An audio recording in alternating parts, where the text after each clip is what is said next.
থেকে থাকবে। এটা ইউনিফেক্সের, এটা এসএলভি দেখতে থাকুন আপনারা।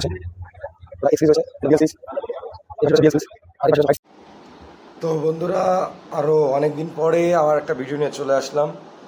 যেটা নিয়ে কথা বলবো সেটা হলো কলকাতা এক্সপো নিয়ে কথা বলবো, যেটা আপনার শুরু হতে চলেছে জুলাই মাসের 11, 12, 13 3 দিন হবে বিশ্ব বাংলা মেলা প্রাঙ্গণে।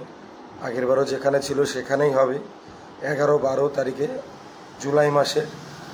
তো এবারও প্রচুর পরিমাণে ব্র্যান্ড আসতে চলেছে এবং প্রচুর পরিমাণে প্রোডাক্ট আসতে চলেছে।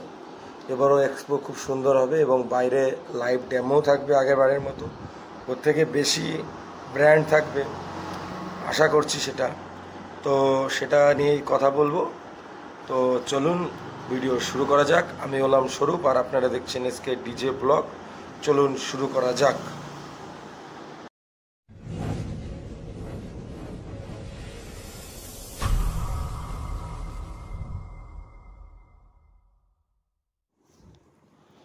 তো বন্ধুরা, আগেই বলেছিলাম যে 11, 12, 13 তারিখে জুলাই মাসের হতে চলেছে 2025 এই এক্সপোটি।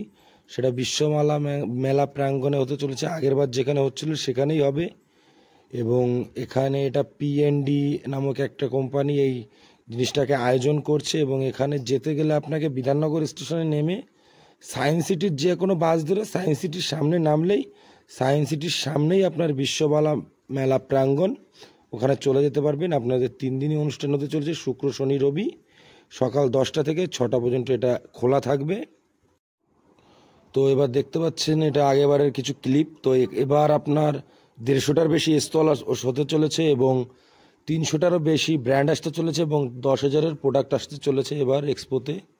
তো আগেরবারে কিছু ক্লিপ দেখে নিন। এইভাবে এবার এক্সপোতে গেলে একটা জিনিস কি হয়, কোনটার কি প্রাইস একটু অ্যাপ্রক্স জানা যায়। এখানে দাম কম থাকে, যে কোনো জিনিসের 500, 1000, 2000 টাকা দাম কম থাকে। তো অ্যাপ্রক্স আপনারা বুঝতে পারবেন জিনিসটার কেরকম কি দাম আছে। যতগুলো ব্র্যান্ড আছে সব ব্র্যান্ডেরই এখানে দাম মানে হাইলাইট করা থাকে, এর এই দাম ওর ওই দাম সেইভাবে। তো ভিডিওটা আজকে এই পর্যন্তই। ভিডিওতে দেখা হচ্ছে পরের ভিডিওতে এবং এক্সপোতে দেখা হবে।